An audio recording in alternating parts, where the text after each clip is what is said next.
A few years ago, the Action Army AAP Airsoft pistol first appeared on the Airsoft market, and immediately it was a massive hit and it went berserk. It's arguably one of the most popular airsoft pistols of all time. Everyone and their dog had one, and after several games of use, I can see exactly why. If we measure it quickly, it's roughly 24 centimeters long, which is just about 9.5 inches. And if you really care about the height, it's about 6 inches, which is around about 15 centimeters. And unloaded, the AAP01 weighs 388 grams, chuck a magazine in, and that goes up to 664 grams, which in old world measurements is about £1.07 ounce.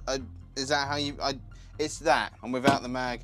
There you go. Now the AAP is mostly polymer, but it is incredibly well made. This one has survived several knocks and bangs, including one time where it fell out the holster and it actually split into two. And so I picked it up, blew all the dust and fluff out, snapped it back together, and it worked fine. I suppose because it's polymer, you've got a bit more give and flexibility to absorb shock and impacts if you do drop it or whack it against anything. But it certainly doesn't feel like a toy. There's no creaks, it's absolutely solid as a rock. It's brilliant, it's really well put together. And starting off at the back of the pistol grip, we have a lanyard hole. Now I'm probably taking a bit of a risk, but I haven't actually used this with a lanyard yet. The grip is also textured with some hexagonal texturing and some bumpy bits and some rough bits and some ribby bits. So it's got a bit for everybody. I find this grip very comfortable and solid, and another thing that's quite crucial, I don't actually have to try and turn the gun in my hand to try and get to the controls. My hands are quite diddy and this fits into them perfectly fine. Your magazine release is your typical button style mag release as you see on most airsoft pistols, except you can actually switch this around. It's non-ambidextrous right now, but you have the capability of switching it round to the opposite side. Now, I'm not the biggest fan of button style mag releases. I prefer the trigger guard style Mark 23 P99 style magazine releases. And in fact, I've nearly lost a few mags with this gun, even in a trigger guard holster. Johnny English operation. Whereas when you've got a trigger guard magazine release, I find that they're a lot harder to accidentally knock. Your safety is located here. It's just a trigger block safety. Push it in this way, it blocks the trigger. You push it in that way and it releases it. And you can also flip this one round as well, so that way it is reversed. And the slide release is also ambidextrous. It can be accessed from both sides, so you don't have to reverse that. Perfectly ambidextrous out of the box. And as you can see, this doesn't have a big external slide, it just has an internal sort of bolt mechanism. I don't know what you'd call it, what the correct nomenclature is, but apparently this is supposed to be a replica of a Luger Mark IV, or at least is styled on it. But the look of the AAP definitely is starting to grow on me. I didn't buy it necessarily for the looks, I bought it for reasons which we will get into. And the final control that you'll need to access is your selector, because this is a select fire machine pistol. Pull your slide back, or whatever it's called, and you can access your selector. So we have it on semi-auto right now. We can move it over to full auto like that. Now, I don't particularly like the selector style. I'd rather have it external because you've got to rack it back and load enough around in. You're going to double feed it whilst you try and change your fire mode. Although it must be said, I've used this pistol almost exclusively on semi-auto. Catch this round. Ah, you bastard! Oh. Idiot. You forgot I had an auto pistol.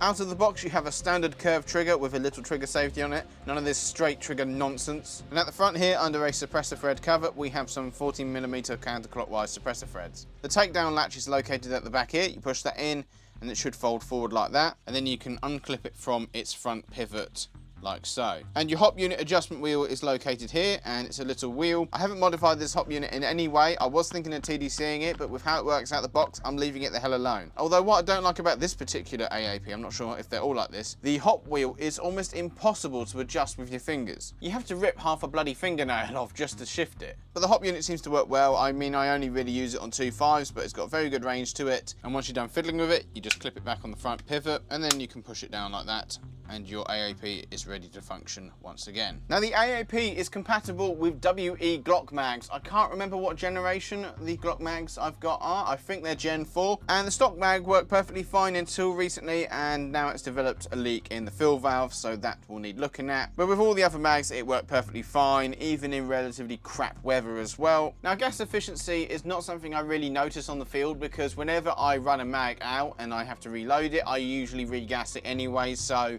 I don't really get a chance to test gas efficiency. The only thing I really care about is finishing a whole mag on a single charge of gas. And the only times I can remember where this pistol hasn't managed to lock the slide back and it's ran out of gas without actually finishing the mag, that was in really poor weather. It was quite early on in the year, so it was wet and dank and dingy. And the gas I've been using recently is this first and only green gas. I seem to get on alright with it. It worked alright with the MP7 during the Halloween event, although I do think that they might have changed the blend of it recently because it hasn't been as good, although I do think I need to service a few things here and there, so it might not be right to blame the gas. At the top we have some pistol sights which are front post rear notch, and they have fibre optic built in. There's also some holes located on the top and bottom here for adding rail sections too. I'm not planning on adding anything to this other than a suppressor when I feel like it, because I want to keep this low snag and low profile, quick to draw without anything to get caught on anything. Speaking of attachments, the amount of mods available for the AAP is simply staggering. And if you have a look on Colts 3D at all the bits and bobs for the AAP, you will be simply spoilt for choice. And whilst you're browsing on Colts, make sure you have a look at my page, Fulcrum Airsoft. The AAP forms a great platform for fiddling about with. There's threaded holes everywhere on it, so you can mount bits and bobs to it or even mount it into a carbine kit. And even though it's quite a proprietary gun compared to, say, a high capper or a Glock, there's bits for it absolutely everywhere, and most of the important bits inside the pistol are standard gas blowback parts anyway. Now the kick isn't as much as other things that I've shot.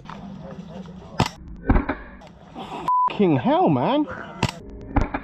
Mostly due to the smaller stroke and the lighter weight moving parts, but it is nice and snappy nonetheless. And using this particular gas in relatively warm weather, I find that this thing tends to sit right on the edge of the 350 FPS limit. The range and accuracy of this pistol seems good, although since it's a pistol, I've only really used it at relatively close ranges, but I've got a good amount of kills given the short amount of time I've had this pistol and the amount of shots I've fired from it.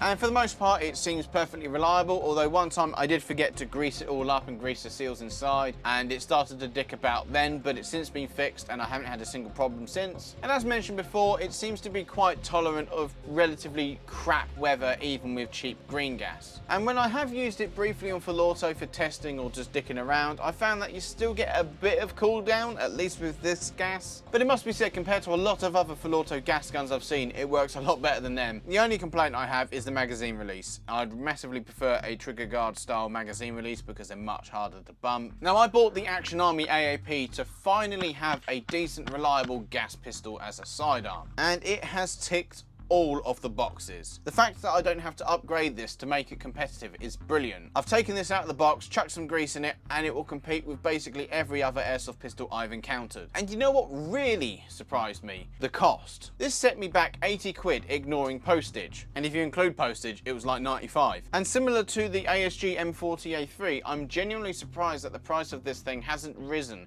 given the tempestuous supply chains in recent times. And because it works with our pre-existing stockpile of airsoft Glock mags, I could get straight into using this, and it has been a brilliant bit of kit. I know that I've been massively late to the AAP party, but better late than never, I suppose. I wanted to wait and see rather than jump headfirst into a money sink. And the Action Army AAP01 certainly has held its own and has thoroughly earned its reputation. And along with countless other airsofters, I definitely recommend this handgun, either for using it out of the box or for kitting it out to your heart's content. If you found this review helpful, then please make sure you leave a like, and if you have any questions, then please make sure you leave them down in the comments. Make sure you check out fulcrumairsoft.com and the Fulcrum Airsoft Cults page if you want to help me in any way, and if you want to be part of the channel, then please make sure you subscribe too. And once you've done that, you can check out the review for the ASG M40A3 Sportline here, and why I think it's a little overrated.